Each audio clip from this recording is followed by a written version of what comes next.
So now for the start of our main session. So the power of all of us.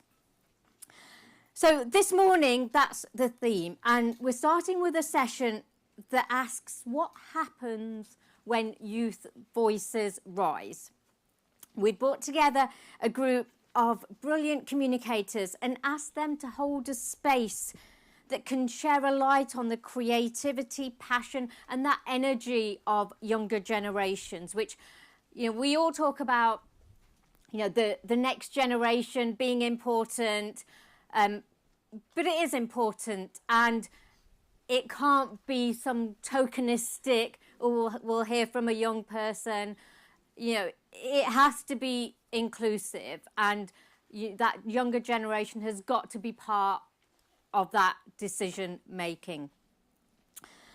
So this morning, we also want to look at, sharing that power more equitably in our work.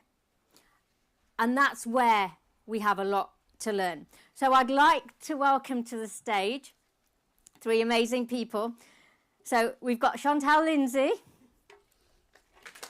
We've got Lira Valencia. And we've got Vanessa Terschluse. So if you take a seat.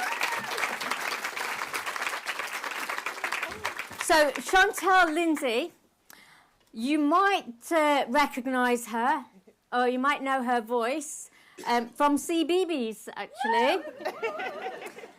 So she's from Teeny Tiny Creatures with Chantelle and Rory. So, what better way to kind of empower the young generation when we mean really young and start young. So I love that. Chantelle's led some really important work supporting younger people in London to really connect with nature and support their mental resilience as well. Past few years have been challenging. It's probably always been challenging, but we're hearing more about it now, and it feels safer to share that.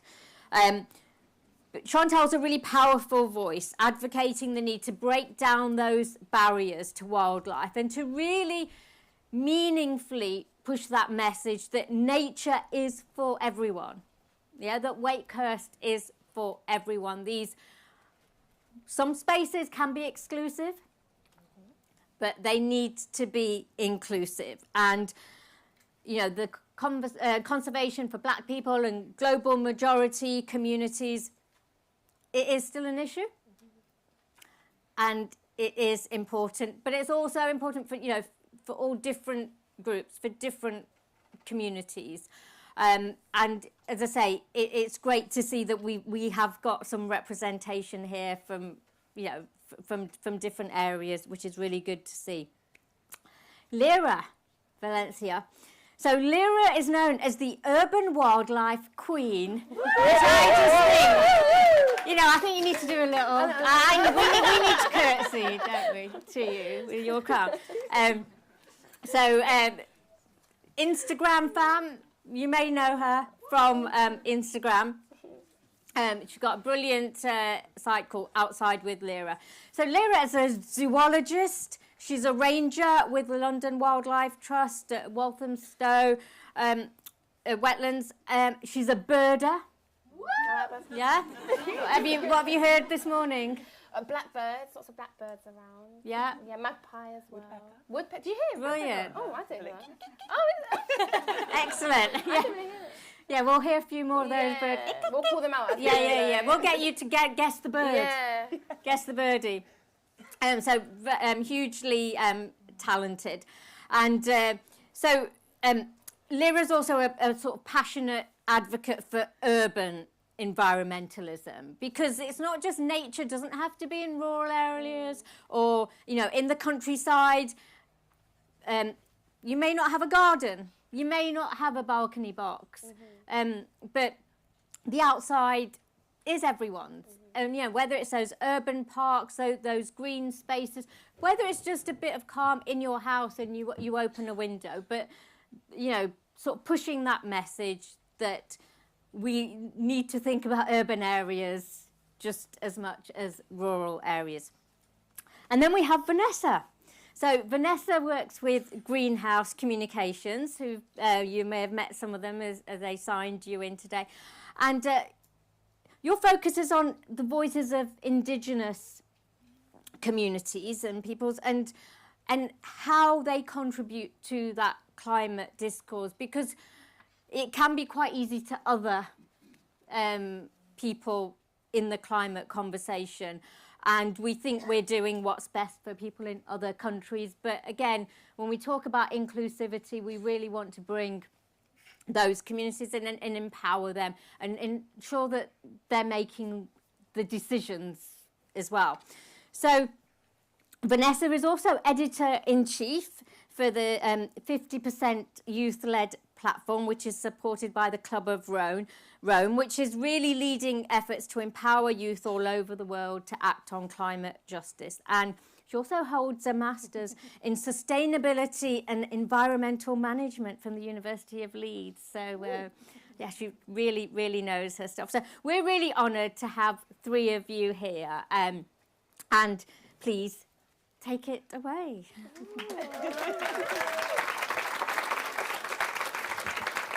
Thank you so much. Thank you so much, Pamela, for that beautiful introduction of all three of us. And hi, everyone. It's really good to see so many faces and to see this tent full. When we arrived, it was quite empty. Yeah. It was giving festival vibes. So now all of you are here, it's definitely a festival. So that's the vibe that we want to carry through this. So yeah, if you want to click, if you hear anything in agreement, click. If you want to whoop, yeah, we want it. That's it. Yeah, we see you. So please just, yeah, this is interactive. Please be with us. We're going to have about 40 to 45 minutes of chit-chat, more of in conversation. We're not doing this kind of like very stiff panel. Yeah. We want it to be quite fun. And then we'll have about 15 minutes for Q&A.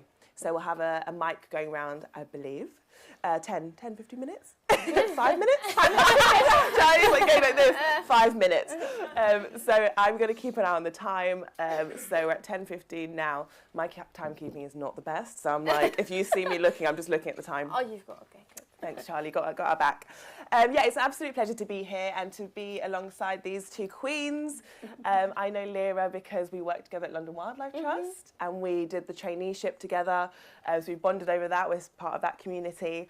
And then I'm just really grateful to Content Rising for introducing us to Vanessa, who is just an amazing person in her own right. So we're going to get into it. I'm going to find out lots more about them. And like I said, it's going to be a conversation, so I'll be adding in my input too. So to begin, we've just got a very simple question. So what did your journeys into environmental storytelling and communication look like, and what motivated you? Lira, do you want to go first? Okay. Wait, is my mic on? Yeah. Okay.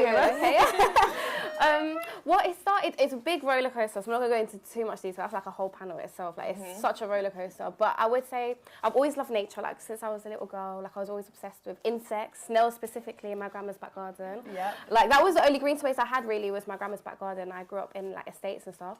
Anyway, so obsessed with wildlife. Then I did a zoology degree. Was still a bit lost at that time, didn't know what I wanted to do. To be honest, I wanted to be a vet because that's all you're told you can really do when you're a city person, loving animals, you know, be a vet or a zookeeper. So, exactly, it's weird. So I did zoology, but then was lost. I was an eyelash technician for a few years and working in a shop. I know, multi-talented, I know. And that was going to be my life, honestly, like just doing lashes and working in IKEA because I just didn't know how to get, obviously there was lots of barriers we'll get into. But then I, you know, through experience and networking, I landed in the circles of London Wildlife Trust. And then I just started taking photos and videos of what I was doing and storytelling. It just happened, like, really. We'll get more into it, but yeah, I just obviously started documenting what I was doing, and it got traction. So that's kind of quickly how. We'll obviously talk more about it. Absolutely, thank you, Vanessa. Yeah, I think for me, a lot of people that know me will know about this, but I feel really close to where I grew up. I grew up in Brazil, and that is just a very special and wonderful place to grow up. Also grew up in a very big city in São Paulo, but had the pleasure of just spending lots of time in nature. And my mum also played a big part in kind of like growing that passion inside of me. She was raised with her indigenous grandma, so always passed down these values to me. So I guess kind of growing up with that mix of like having this wonderful biodiverse spaces around me, but also seeing their destruction and seeing the impact of that destruction. Just like really connected that to myself. At the same time, kind of, I guess, like your journey, I think a lot of young people feel that, right? Like you have your dreams, you don't know what you want to do, you kind of think about university. So I always wanted to be an author, a writer, storytelling came really natural to me. And I remember when I was at school, I was actually between studying literature and doing sustainability. I was going to do literature, but I can't remember which book it was, but it was a really boring book that we had to like write an essay about, and I was like, I can't do that for 4 years. So I ended up going into sustainability, and then kind of had a bit of a journey where I was like, I don't want to become a scientist, I don't really want to like, I don't know, engineer into like renewable energies, I don't know what to do. And then found my way into greenhouse and learned that environmental communications is a thing, and yeah, here I am now. Amazing. I think it's really beautiful, and Tamsin's sort of like poem or the sort of speech that you made at the beginning where it said, you know, like what you've overcome to be here and all the paths that you've gone down to get here is amazing. And yeah, I just want to give you your flowers as well, because, you know, devoting your life and choosing this as a path is amazing. You know, we kind of take it for granted because we love it. It's like, yeah, we do it, but choosing something that's social justice, environmentalism is amazing. So yeah, we are so grateful for you. So when you're creating, when you're doing your communication, your content creation, things like that, who is your target audience and why? Yeah, I can go. I mean, working at Greenhouse, I've had like privilege, I guess, of working with different organizations who have different audiences. So I think in the work that I do with Greenhouse, it really varies. So when we're working with organizations, we think more about what the goal is that they want to achieve, and then would like help them, guide them to find their audiences. So as an example, recently we worked with the Positive Initiative, which is an initiative that's trying to kind of establish a metrics for reporting on companies' impacts on nature. So in the same way that we have net zero and we can report towards that, they're trying to create a baseline. So we work with them to kind of look at, okay, who are the stakeholders and who are the people that can push the lever? So is that NGOs? Which are the main companies? That really need to be reporting on nature, that are at risk of having that impact. Who are basically the people within those companies that make the decisions? So it really depends on the work that we do. We do a lot of work with young people, so also connecting with that. So it really just depends on like an organization's goal. And then through the work that I do with 50% in the Club of Rome, I would say it's young people globally, which is a massive audience, which also has its challenges, but we can go into that a little bit later. A lot. Yeah. I feel like a lot of like environmentalists wear a lot of hats. You have to do quite a few things. Yeah. It's true. I would say for me, mine's like much smaller scale. And like when I made my Instagram, I didn't make it thinking like I'm gonna like blow up or something. It was more, to be honest, when I started it, I remember it was for like my friends and family, because they didn't understand what I was doing at work. I think, my friends were like, not mock me, but they'll be like, oh, like you're just in the field with pigeons. And like, they didn't really understand. They really genuinely like thought I just sat on a bench with like a notepad and like just looked at pigeons or something. So I was like, I want to show them what I was doing. Yeah, it's so weird. So I wanted to show them what I was doing, like in the wetlands, like you can see so many different species, and I do a lot of walks and talks, workshops, a lot of organising, a lot of desk work. And actually like some science stuff as well, like surveys. And yes, I just wanted to show that. And then obviously it got popular. I think people were shocked, like someone like me could be a wildlife ranger. And then also like growing up, I found like in the wildlife scene, like when I did volunteering and stuff, it was usually I was kind of the only young person of colour. So then I wanted to, like, I kind of made my content more targeted towards that audience for young urban people. That's me. I think it's really important also to like, because little you probably would have loved your content. Yeah. So it's like your target audience is also like mini Lira. Yeah. Who's very cute. I've seen a photo in one of your presentations. It's so cute, and it's continued. Thank you. Yeah. Vanessa? Oh no. I went to Sorry. We want more. Okay, so going on to your content, which reaches hundreds and thousands of people. You've built a huge community. I think you're on like 95,000 followers now, which is amazing. So you effectively engage young people's love and curiosity for nature. What have you found to be successful in connecting urban youth in particular with wildlife and nature? I think that youth in general, though, like we like honesty. We like we like people talking about their struggles, not because not in like a mean way, but it's like it's relatable. Especially like the community that I work with, my audience, it's usually like low income, poor backgrounds, like people of colour, and like there's a lot of struggle being in those communities. So when I talk about the barriers I face, and like obviously I romanticize nature a lot, but then I'm also very real about like the struggle of working or trying to get your foot in the door. They really love that because they also feel the same way. So I think being honest about the struggle, talking about like your personal stories and just being like very transparent, but also like logistics of like the content. I think really it's good just to have a young person that's like doing the content if possible, because they know the trends and what young people like. They know the lingo, they know, the music we're listening to at the moment, fashion, all this stuff really does matter because then they can relate to it. Also, like, I've seen, I'm not going to name any charities, but like some big charities that have like lots of, obviously like big platforms because they're big charities, but like their engagement is really poor. And like their engagement with young people specifically is really poor. And it's because they're not using representation, they're not using pictures of young people, or like even just the way it looks. We're very picky, very particular. So I would say look for young influencers or young people that have, successfully made like a big account, and see what they use, and the fonts they use, and the language they use, and the pictures and colours they use, because we're very particular, we're very picky, because we've grown up around like technology, so like we know how to use it really properly. Yeah, that's it, exactly. We're very picky, Always look to the youth. Yeah. And I think we've seen that change, from like Instagram, which was very like, when it first started, it was very polished, like you put all your best photos on there. And now TikTok is more like authentic. People will just pick up the camera, they've woken up and just go for it. And I think that's what young people are responding to, that authenticity, that rawness. So you've hit it on the head there. Vanessa, a lot of us have seen hang on to the wrong one, sorry. I was skipped down. This is the thing of having it on your phone. Okay. So you run campaigns, so your target audience is quite niche in terms of young people, urban communities as well, and you obviously get lots of people as well. Vanessa, you run campaigns for a range of audiences, clients and brands. So in your experience, what messages connect with young people versus other audiences? I think it is what you were already saying. I think young people really look for authenticity, they look for trustworthiness.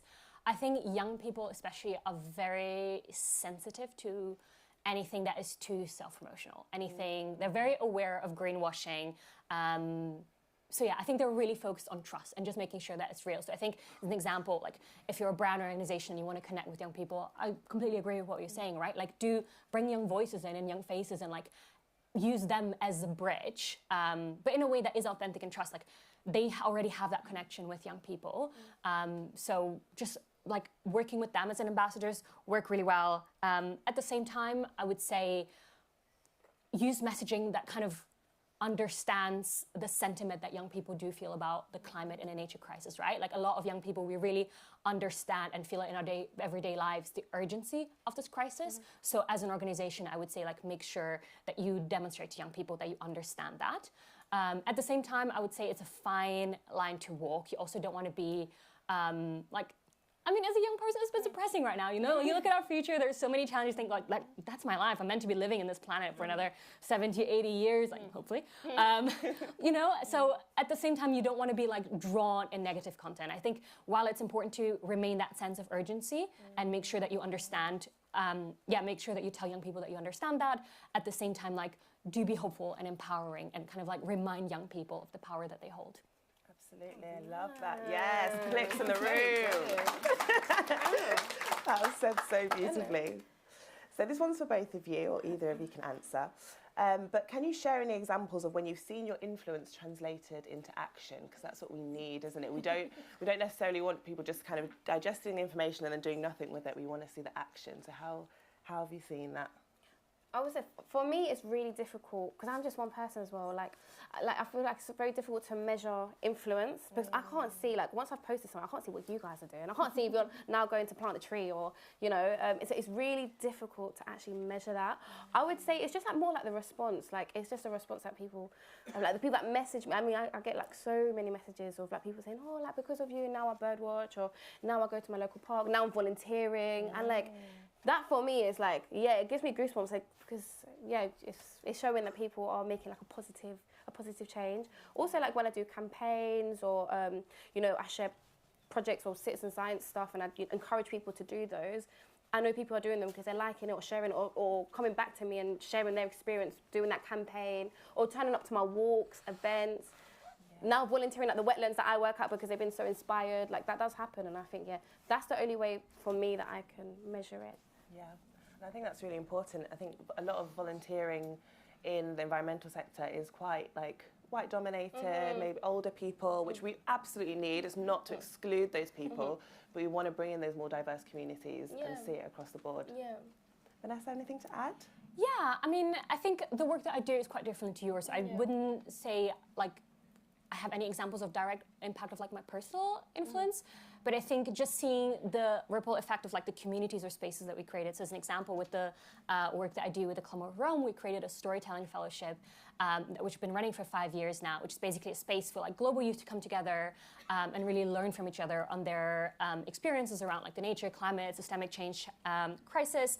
And it's just been like really beautiful to see that kind of like having a ripple effect. As an example, the first storytelling fellows that we brought on board in 2020, they're now the editing team that I oversee and work with. So they kind of pass on the skills that they've had to like the fellows that we teach now, and a lot of them have now gone on to become like environmental journalists and talk about like the challenges they have in their communities, or like some of them become like working with like wildlife conservation or litter pickup in the US. I think one of them launched a podcast.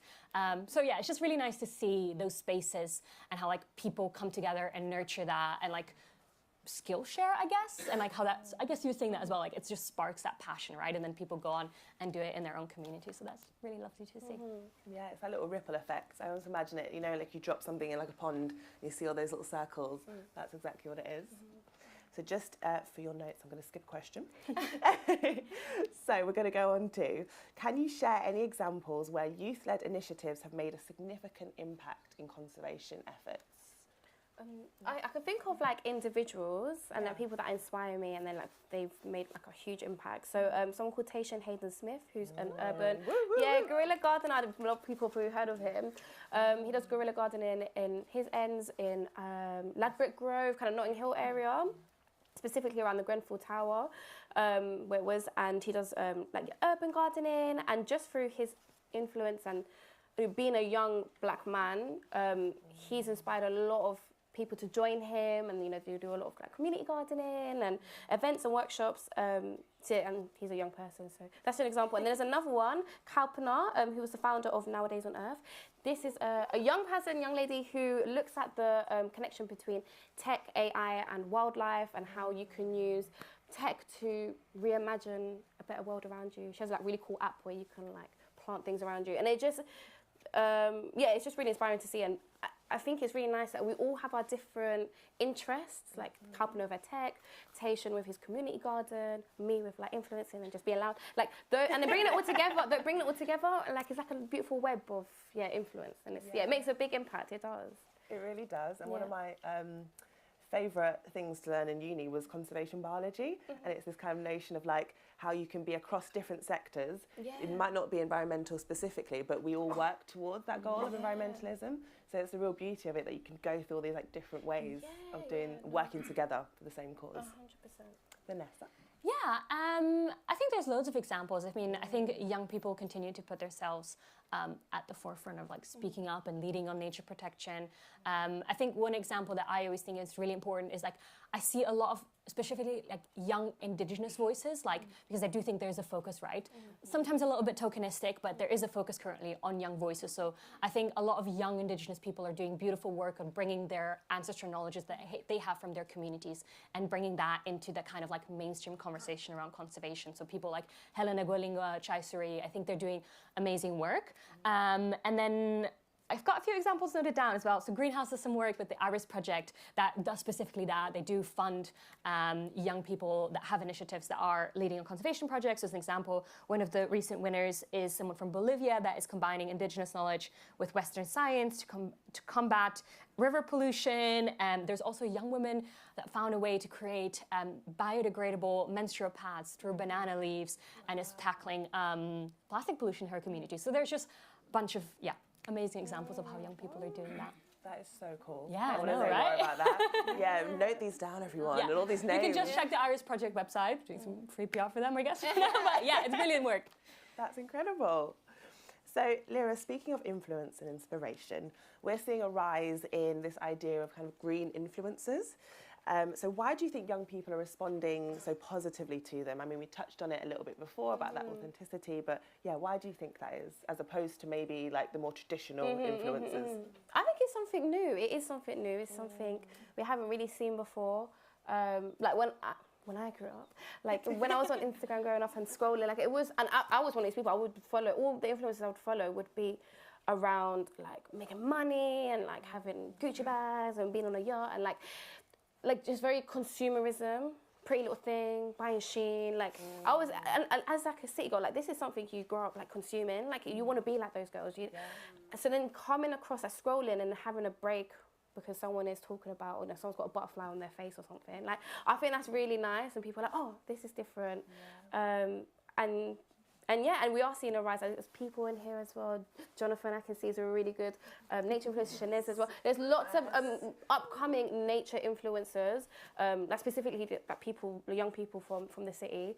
So I'm really happy to see that. Yeah, there is a real big rise, and it creates a real nice community as well. Yes. And like we were saying, like, when we were getting into it, like, looking around and trying to find people who looked like you, who you could relate to, was quite difficult in the beginning, but now it's like so much easier.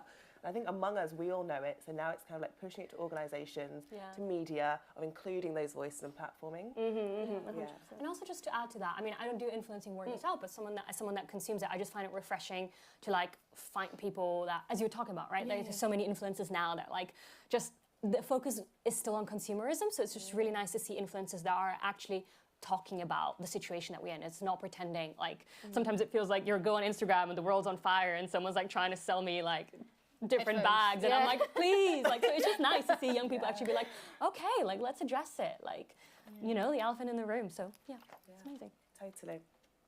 So Vanessa, talking about people in the spotlight, a lot of us have seen how some climate activists, and just give an example of Greta Thunberg, have been portrayed negatively in the media. So how do you respond to younger climate activists being labelled as naive or idealistic or even extreme? Yeah, I mean, I think the most important thing to say about that is like, I don't think it's naive to respond to the crisis. I think what is naive is to pretend that like we are not in a situation where we are facing climate and nature breakdown. To completely turn away and pretend like all of this is happening. It's just...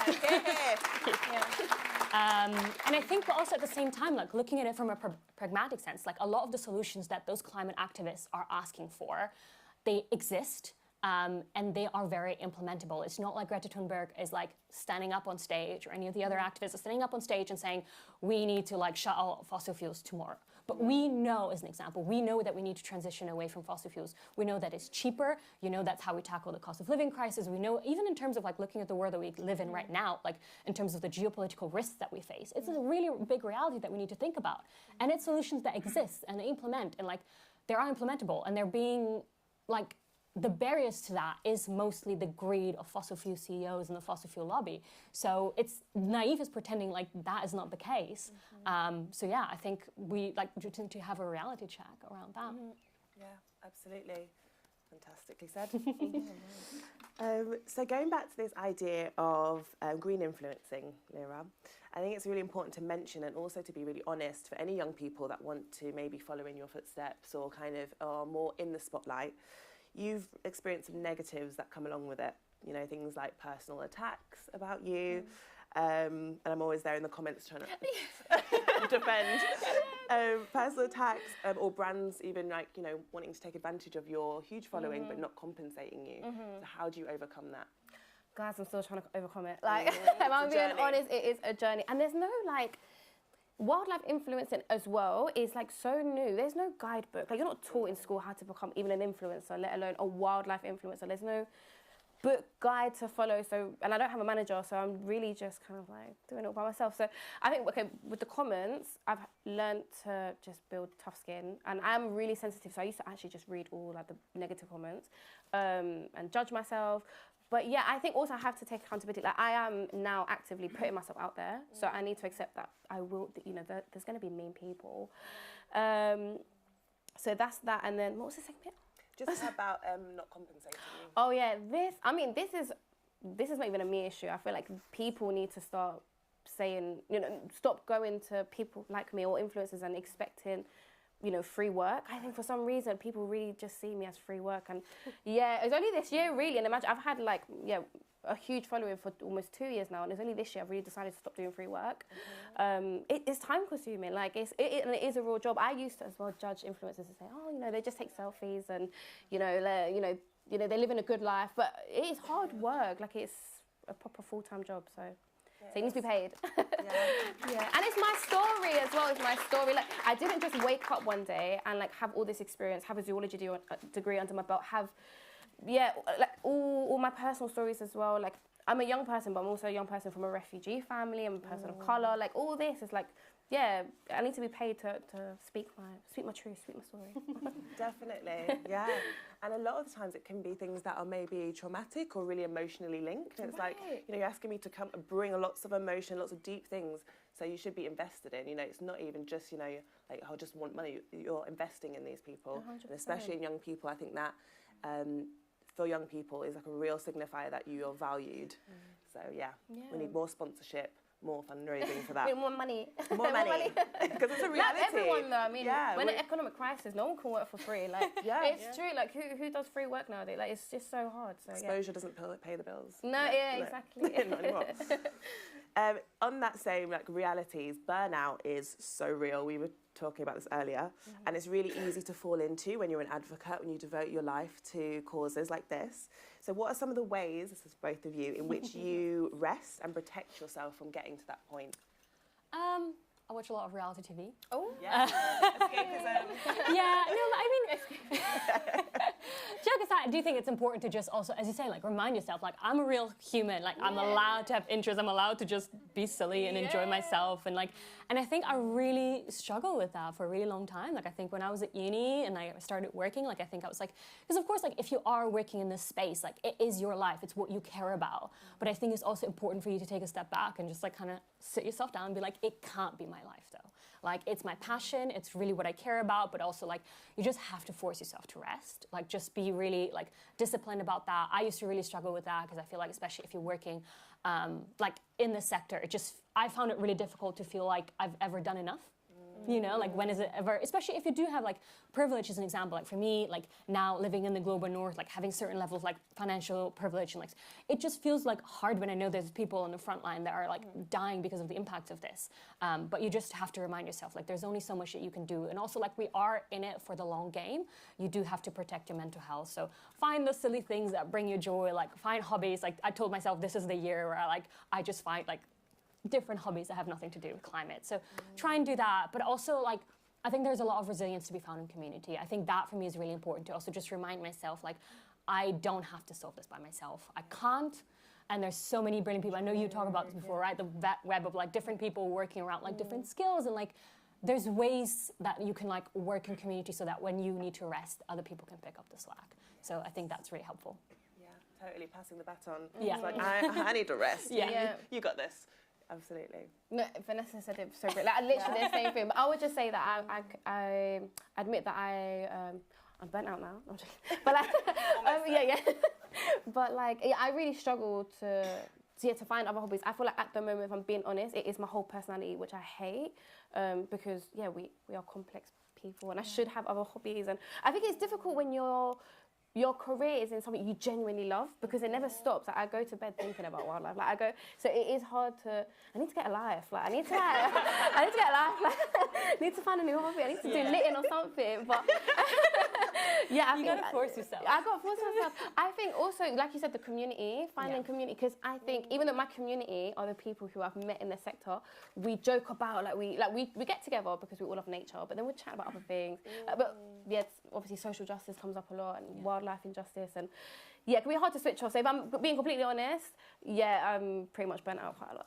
Yeah, yeah, absolutely. it's difficult. Really I'm working is. lots of jobs. I'm having to, because you guys probably all know, but like the conservation sector is like so poorly paid. I'm 29. I'm in my my wetlands job is the first ever job I've had in the sector, which is part time. With charities, one London Wildlife Trust. So it's not a really well paid job.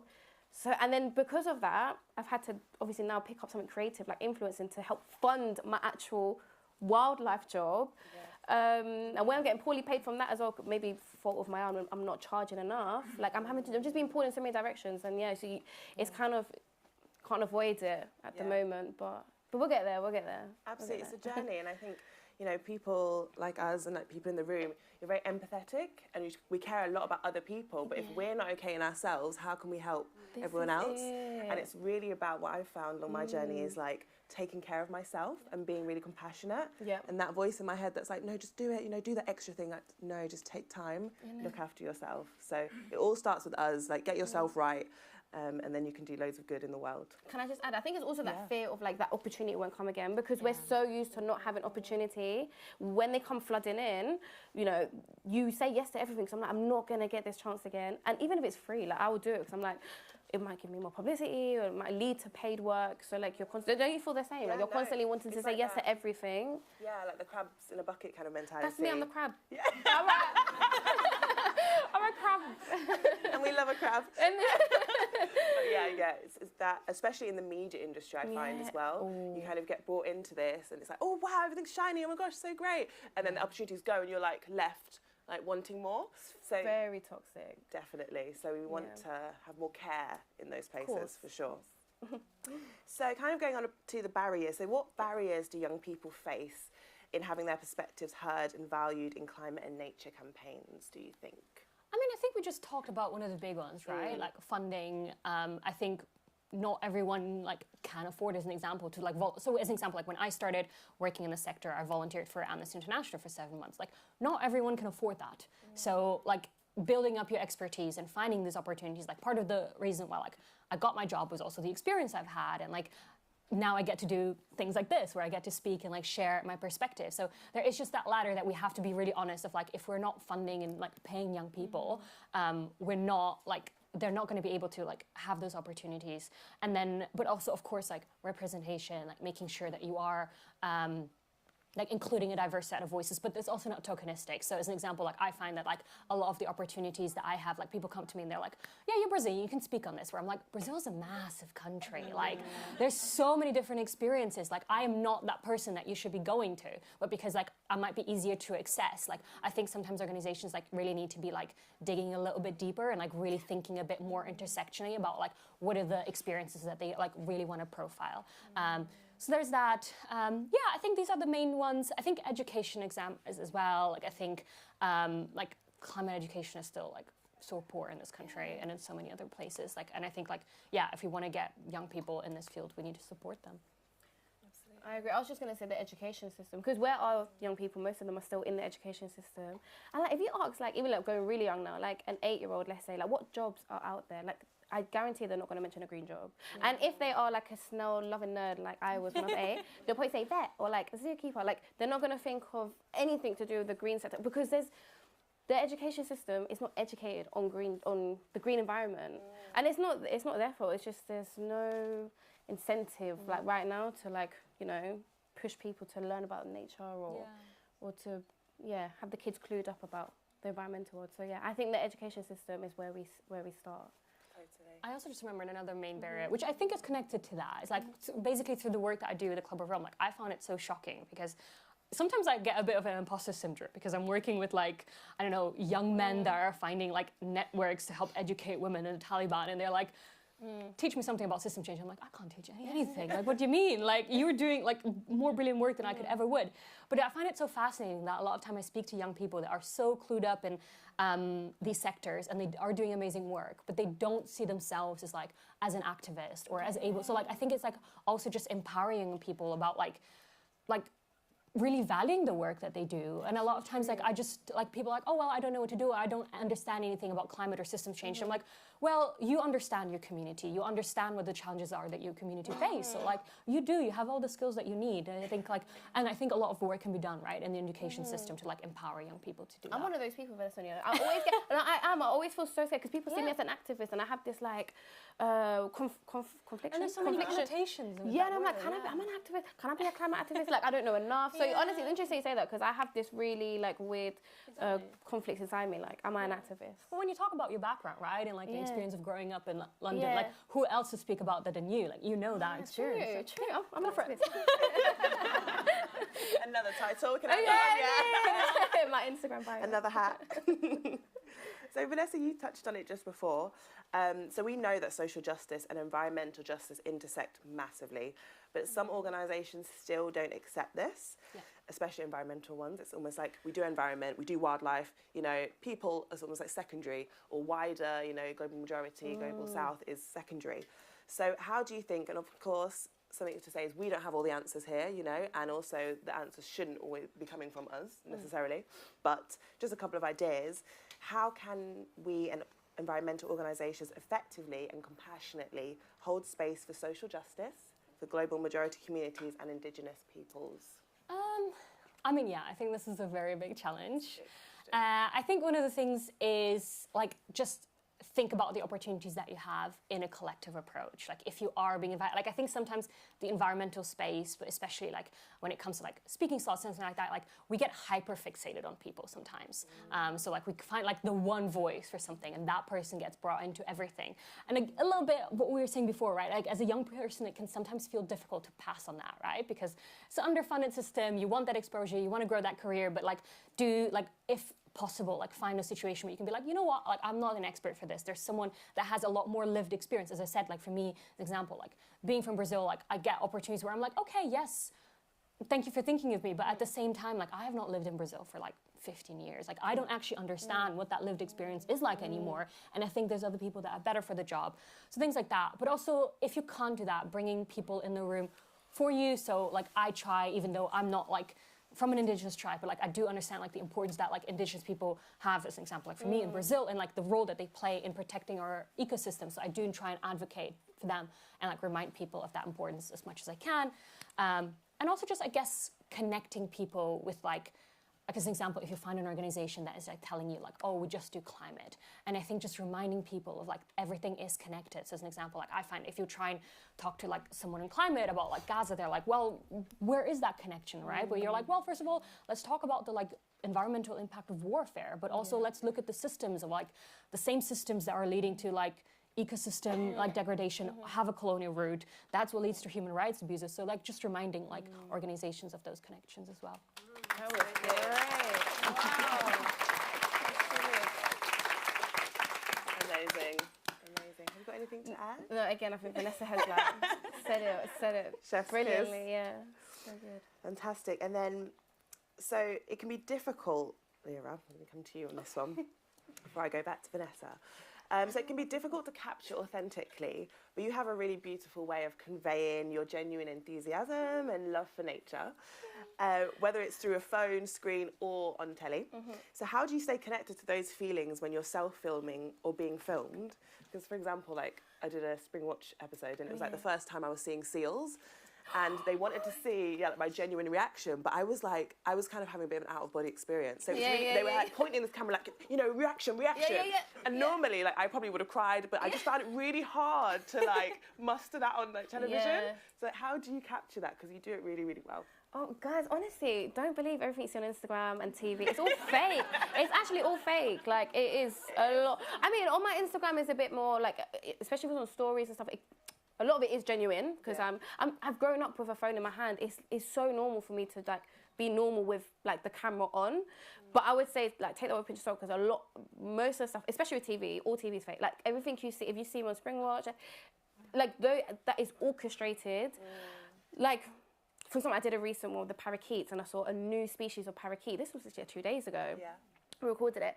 That new species that landed in front of me was real. They didn't put it there. And I did have a genuine first word, oh my gosh, like, you know. But then obviously it's TV, so they're like, oh, actually, Lira, we know an angle of you doing that. Oh, can you do that again? Oh, actually, can you walk into frame like this? You forget how to walk, honestly. You forget how to do normal things. It's like limping. Yeah, it's weird. Yeah, you forget how to walk. So I would say really take it with a pinch of salt. And practice, and when you do it, for anyone that wants to, you know, do TV or Instagram, like, yeah, don't just look at someone like me and be like, oh my gosh, she's so natural at doing it. Like, no, it's so much practice and acting, and the more you do it, the more you get used to it. Yeah. That's what I was going to say, yeah. But it's all fake. Yeah, and I mean, you definitely, I mean, I hear what you say when you say it's fake, but also that is your genuine personality. Yeah, like, when I see you, we'll have a conversation, it's like, oh my mom, yeah. And that is your... There's a fly somewhere here, and I'm like, I'm trying to stop myself. So that is your genuine personality. I think, you know, to kind of stand up for you, like, it's just about bringing yourself, which you do so well. Oh, thank you. Thank you. So, Vanessa, you've amazingly and recently helped develop and publish the Young Person's Guide to Systems Change. Can you tell us a bit about it, please? Yeah. Ooh, everyone's like, ooh. Is it free? Yes, it is. It's free. That's the most important thing you need to know. I'll send you the link. Basically, that is part of the work that I do with the Club of Rome. Matthias actually led on this, who's our director. We're quite keen on kind of like creating collaborative work. So it's basically a guide that is focused on system change and like educating people on, I guess, the theory, but also bringing a little bit more practicality of like how to think systematically about the challenges that we're facing. It was co-created, actually. So we had a 10-week cohort where we ran people like through that one-on-one, I guess, on systems change and a theory. Yeah, and they were co-authors. So yeah, it's just, I guess, one-on-one on systems change. Yeah, it's free on our website. You can check it out. Everyone's going to be asking now for the links. Yeah, send it out to everyone. Yeah. That's fantastic. And it's, again, a testament to collaboration. You don't have to do these things on your own. Exactly. And you get so much more wealth when you're reaching out to different people. So well done on that. Amazing achievement. Okay, so we're going to go over and we're going to go out on a high. So we still... going to say a hike. I was like, no! I think there's a walk. Not yet. So we've spoken a lot about kind of the realities. It's got a bit negative sometimes. And you have those kind of grim realities of environmentalism. But we're going to end on a high, like I said. So, you know, how do you showcase the joys of nature amongst all the kind of grimness? Like, do you think it's important to do that? How do you sort of get the message across while keeping it joyful? Oh, listen, you go first. I'm need to think. Yeah, talk about it. I feel like you do that very well. I feel like maybe just naturally I'm someone who is quite like bubbly, like I'm so loud and joyful, like even when I'm feeling really rubbish. So I feel like this is not really helpful because I'm saying it's like natural to me to maybe be joyful. But I would say also, I try to actively not be too doom and gloom. I do talk a lot like politically and like social justice. I'm very like loud about that, which is doom and gloom. But I think like personally, I only take action when I'm feeling hopeful and like when I'm feeling like there's some joy to something. If I'm feeling like there's actually no hope and like it's all doom, I'm not gonna get out of bed. Like, I'm literally gonna open my eyes. Like, I'm just gonna be upset, depressed in bed. So I think it's you have to find that fine balance and just be aware that people thrive and do take action when they feel hope and joy. That's my sense. That's it. The word hope, you brought that in there beautifully. Yeah. Vanessa? Yeah, I mean, I think you said it all basically, but I do think it's just like reminding people of also the beauty and the resilience of nature, right? And just like trying to find ways to like reconnect people with that. Like, I think also like ultimately the crisis that we're facing at the moment is a crisis of disconnection. So just like reminding people like nature is beautiful, like it exists, it's worth protecting, and like also just connecting people with like the solutions that exist in nature. I think that's like, for me, that brings me a lot of hope. Like, just to think about like, how resilient it is, and just reminding people of that. I love that. Yeah. That was beautiful. Love that. That was beautiful. Love that. Okay, then one more from us, and then we will hand over to the audience and get your questions ready. No more, apparently. No more. Okay, we're done. No. We're getting kicked out. Oh, okay, no questions. Sorry, everybody. But we will be here, I think, most of the day, all day. So please come up to us and ask questions. So our last question, to end on a really nice one. So what aspects of nature most bring you joy, / what gives you hope for the future? What aspects give you Yeah, I can go. I think the aspect of nature that most brings me joy is it just makes me feel small, but in a really nice way. I think it just reminds me that there's so many bigger things out there, that we're connected to like so much more than ourselves. It just, I guess, puts things into perspective for me. And the thing that brings me hope is just people, you know, like seeing how many people are passionate about this, really do care. I think there's now a little bit of a narrative that tries to make us feel isolated and caring about the world. It makes it feel like, oh, like we're kind of like alone and trying to fight this really big fight. But the truth is like most people care. So yeah, that brings me a lot of hope. Yeah, that was nice.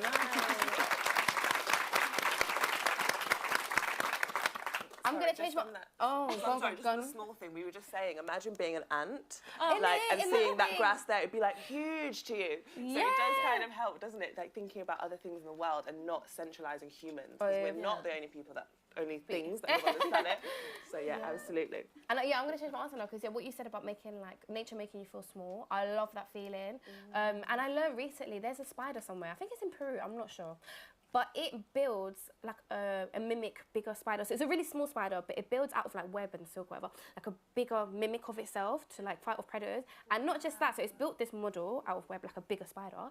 It can move it. So it's like I know it can move it. Like a little yes, I don't remember the species where it was. Someone told me, I was like on Springwatch there, and you know, they're all nerds there. So like someone told, I was like, what? And then it made me realise that first of all, like we're not the clever ones, you know. Like we are so behind. Like we really think that we really think we're super smart, but there's a little spider somewhere doing that. So yes.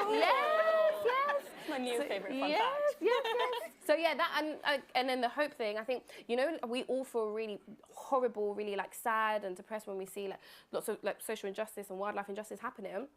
The fact that we're feeling that just shows that we feel sad because we know there could be an alternative. Yes. Like if we weren't feeling like that, then we've all given up. Like, do you know what I mean? So I think. But oh my God, President Lira. Lira for Prime Minister. But I think when you feel bad, like don't think that's a negative thing. That's actually a good thing. It's good that it's human, you know. It's being human. So that gives me hope. Gives me hope. Goodness.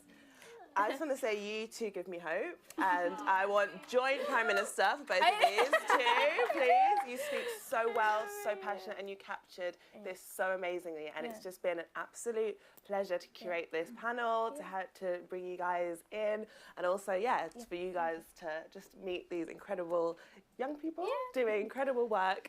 And you can be an ordinary person doing extraordinary things, so that's kind of the message that we want to bring, and just to big up the youth every single time. That's us. Thank you very much, everyone.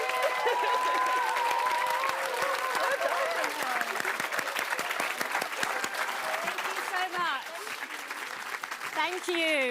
Thank you, Chantelle, Lira and Vanessa.